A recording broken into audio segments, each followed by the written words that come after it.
ಶ್ರೀ ಬಸವತತ್ವ ಪೀಠ ಚಿಕ್ಕಮಗಳೂರು ಇವರ ವತಿಯಿಂದ ಬಸವತತ್ವ ಸಮಾವೇಶ ಶ್ರೀ ಬಸವತತ್ವ ಪೀಠದ ಸುವರ್ಣ ಮಹೋತ್ಸವ ಕಾರ್ಯಕ್ರಮ ಫೆಬ್ರವರಿ 24ರಿಂದ 28ರವರೆಗೆ ನಡೆಯಲಿದೆ ಎಂದು ಬಸವತತ್ವ ಪೀಠದ ಪೀಠಾಧ್ಯಕ್ಷರಾದ ಡಾಕ್ಟರ್ ಬಸವ ಮರುಳಸಿದ್ದ ಸ್ವಾಮೀಜಿಯವರು ತಿಳಿಸಿದರು.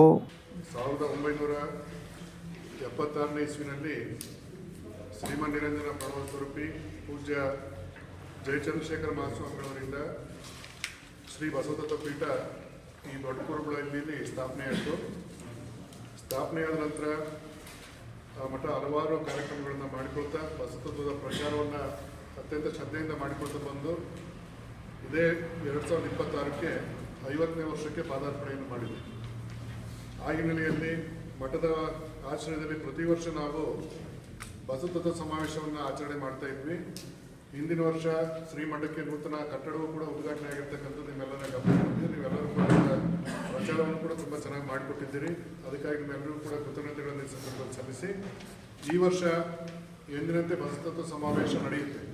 ಆ ಸಮಾವೇಶದಲ್ಲಿ ನಾವು ಈ ಸರಿ ಸುವರ್ಣ ಮಹೋತ್ಸವ ಕೂಡ ಬಂದಿರತಕ್ಕಂಥದ್ದು ಒಂದು ವಿಶೇಷ ಅಂತೇಳಿ ಸಂದರ್ಭ ಭಾವಿಸಿಕೊಂಡು ಶ್ರೀ ಬಸವತತ್ವ ಪೀಠ ನಾವು ಈ ಪೀಠಕ್ಕೆ ಬಂದ ಮೇಲೆ ಏನೇನೆಲ್ಲ ಕಾರ್ಯಕ್ರಮ ಚಟುವಟಿಕೆಗಳು ಮಾಡಿದರು ಅನ್ನುವಂಥದ್ದು ಒಂದು ಚಿಕ್ಕ ಪತ್ರಿಕಾ ಟಿಪ್ಪಣಿನೂ ಕೂಡ ನಿಮಗೆಲ್ಲ ಕೊಟ್ಟಿದೆ.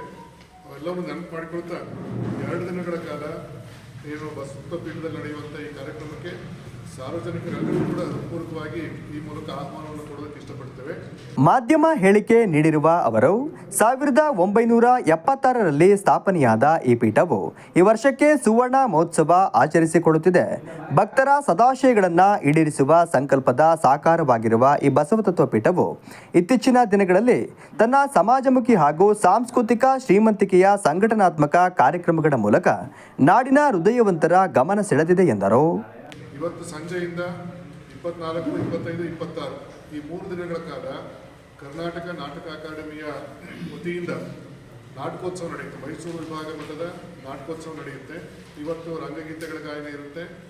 ನಾಳೆ ಕಂಸಾಯಣ ಅನ್ನುವಂಥ ನಾಟಕ ಪ್ರದರ್ಶನ ಇರುತ್ತೆ. ನಾಡಿದ್ದು ಅಂಬೆ ಅನ್ನುವಂಥ ನಾಟಕ ಪ್ರದರ್ಶನ ಇರುತ್ತೆ. ಈಗಾಗಲೇ ಅದು ಪತ್ರಿಕೆಗಳಲ್ಲಿ ಪ್ರಕಟಣೆ ಕೂಡ ಆಗಿರ್ತಕ್ಕಂಥದ್ದು ನಾವೆಲ್ಲ ಗಮನಿಸಿದ್ದೇವೆ. ಅದೇ ರೀತಿಯಲ್ಲಿ 27 ಮತ್ತು 28ರಂದು ನಡೀತಕ್ಕಂಥ ಈ ಕಾರ್ಯಕ್ರಮಕ್ಕೆ ನಾಡಿನ ಹಲವಾರು ಮಠಾಧೀಶರು, ರಾಜಕಾರಣಿಗಳು, ಮುತ್ಸದ್ದಿಗಳು, ಸಮಾಜ ಸೇವಕರು, ಅದೇ ರೀತಿ ಉಪನ್ಯಾಸಕರುಗಳು, ಕಲಾವಿದರುಗಳು ಎಲ್ಲರೂ ಕೂಡ ಭಾಗವಹಿಸ್ತಾ ಇದ್ದಾರೆ. ಆ ಕಾರ್ಯಕ್ರಮಕ್ಕೆ ಸಾರ್ವಜನಿಕರೆಲ್ಲರೂ ಕೂಡ ಬಿಡುವು ಮಾಡ್ಕೊಂಡು ಬರಬೇಕು ಅನ್ನುವಂಥದ್ದು ನಮ್ಮ ಒಂದು ಆಹ್ವಾನ. ಅದರ ಜೊತೆಯಲ್ಲಿ 2 ದಿನಗಳ ಕಾಲ ನಡೆಯುವಂಥ ಈ ಕಾರ್ಯಕ್ರಮದಲ್ಲಿ ಉಚಿತವಾಗಿರ್ತಕ್ಕಂಥ ಕಣ್ಣಿನ ತಪಾಸಣಾ ಶಿಬಿರವನ್ನು ನಾವು ಆಯೋಜನೆ ಮಾಡಿದ್ದೇವೆ. ಶಿವಮೊಗ್ಗದ ಪ್ರಸಿದ್ಧ ಆದರ್ಶ ಸೂಪರ್ ಸ್ಪೆಷಾಲಿಟಿ ಕಣ್ಣಿನ ಆಸ್ಪತ್ರೆ ವೈದ್ಯರಿಂದ ಉಚಿತವಾಗಿ ಕಣ್ಣಿನ ತಪಾಸಣೆ ಶಿಬಿರವನ್ನು ನಡೆಸ್ತಾ ಇದ್ದೇವೆ. ಹಾಗೆಯೇ ವಚನಗಳು ಒಂದೇ ಮಾತ್ರ ಮತ್ತು ನಾಡಗೀತೆ ಈ 3 ಗೀತೆಗಳನ್ನು ಸಮೂಹ ಗೀತೆಯಲ್ಲಿ ಆಡಿಸಬೇಕು ಅಂತೇಳಿ ತೀರ್ಮಾನವನ್ನು ಮಾಡಿಕೊಂಡು ನಮ್ಮ ಚಿಕ್ಕಮಗಳೂರಿನ ಖ್ಯಾತ ಮಲ್ಲಿಗೆ ಸುಧೀರ್ ಮತ್ತು MS ಸುಧೀರ್ ಅವರ ಮಾರ್ಗದರ್ಶನದಲ್ಲಿ 100ಕ್ಕೂ ಹೆಚ್ಚು ಮಾತೆಯಲ್ಲಿಂದ ಸಮೂಹ ಗಾಯನವನ್ನು ಕೂಡ ಏರ್ಪಡಿಸಿದ್ದೇವೆ. ಹಾಗೆ ಬೆಳವಾಡಿ ಬಸವೇಶ್ವರ ಭಜನಾ ಕಲಾ ತಂಡದ ಒಂದು ಮಾರ್ಗದರ್ಶನದೊಳಗೆ ಭಜನೆ ಕೂಡ ನಡೆಯುತ್ತೆ 2 ದಿನಗಳ ಕಾಲ. ಮತ್ತು 2 ದಿನಗಳ ಕಾಲ ಕಾರ್ಯಕ್ರಮದಲ್ಲಿ ಭರತನಾಟ್ಯ ಇವೆಲ್ಲವೂ ಕೂಡ ನಡೀತಾ ಇದ್ದಾವೆ. ಹೀಗೆ ವಿಶೇಷವಾದಂಥ ಕಾರ್ಯಕ್ರಮಗಳಲ್ಲಿ ಸದ್ಭಕ್ತರೆಲ್ಲರೂ ಕೂಡ ಸಕ್ರಿಯವಾಗಿ ಭಾಗವಹಿಸಬೇಕು. ನೀವೆಲ್ಲರೂ ಕೂಡ ಸಕ್ರಿಯವಾಗಿ ಭಾಗವಹಿಸಬೇಕು ಅನ್ನುವಂಥದ್ದು ನಮ್ಮ ಆಹ್ವಾನ. 27ನೇ ತಾರೀಕು ಬೆಳಗ್ಗೆ ಇಷ್ಟಲಿಂಗ ಪೂಜೆ, ಅದಾದ ನಂತರದಲ್ಲಿ ಷಟ್ಸ್ಥಲ ಧ್ವಜಾರೋಹಣ, ಅದಾದ ನಂತರ ಜಯಚಂದ್ರಶೇಖರ ಸ್ವಾಮಿಗಳವರ ಗದ್ದಿಗೆ ಪೂಜೆ, ಅದಾದ ಮೇಲೆ ಬಸವಣ್ಣವ್ರದ್ದು, ಚಂದ್ರಶೇಖರ ಸ್ವಾಮಿಗಳದ್ದು, ಜಯಚಂದ್ರಶೇಖರ ಸ್ವಾಮಿಗಳದ್ದು ಮೆರವಣಿಗೆ ನಡೆಯುತ್ತೆ. AIT ಸರ್ಕಲಿಂದ ಶ್ರೀ ಬಸವತತ್ವ ಪೀಠದವರೆಗೆ ಏನು ಬಸವೇಶ್ವರ ರಸ್ತೆ ಮೂಲಕವಾಗಿ ಆ ಮೆರವಣಿಗೆ ಬರ್ತಾ ಇರುತ್ತೆ.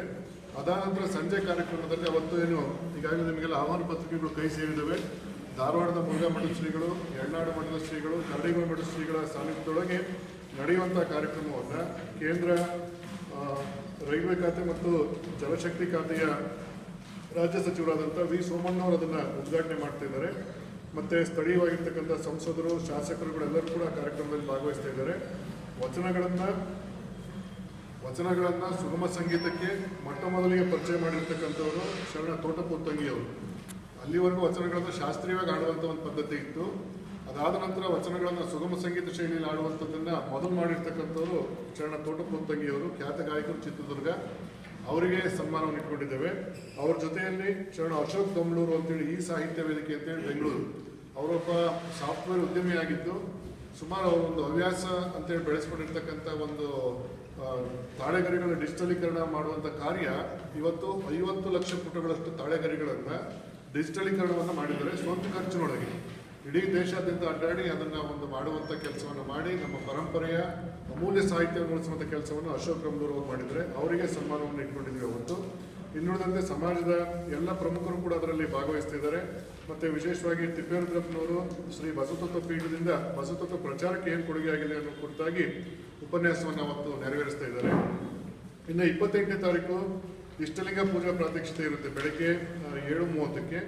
ಅದಾದ ನಂತರ ಸಂಜೆ 6:30ಕ್ಕೆ ಸರಿಯಾಗಿ ಸಿರಿಗೆರೆ ತರಳಬಾಳು ಜಗದ್ಗುರುಗಳವರು ಹಾಗೂ ಪುಷ್ಪಗಿರಿ ಸಂಸ್ಥಾನ ಮಠದ ಸೋಮಶೇಖರ ಶಿವಾಚಾರ್ಯ ಸ್ವಾಮಿಗಳವರ ದಿವ್ಯ ಸಾನ್ನಿಧ್ಯದೊಳಗೆ ಆ ಕಾರ್ಯಕ್ರಮ ನಡೆಯುತ್ತೆ. ಕಾರ್ಯಕ್ರಮ ಉದ್ಘಾಟನೆ ಮಾಡೋದಕ್ಕೆ ನಮ್ಮ ಅಖಿಲ ಭಾರತ ವೀರಶೈವ ಲಿಂಗಾಯತ ಮಹಾಸಭಾ ಬೆಂಗಳೂರು ಇದರ ರಾಷ್ಟ್ರೀಯ ಅಧ್ಯಕ್ಷರು ಮತ್ತು ಅರಣ್ಯ ಮತ್ತು ಪರಿಸರ ಖಾತೆ ಸಚಿವರಾಗಿರ್ತಕ್ಕಂಥ ಈಶ್ವರ್ ಖಂಡ್ರೆ ಅವರು ಬರ್ತಾ ಇದ್ದಾರೆ.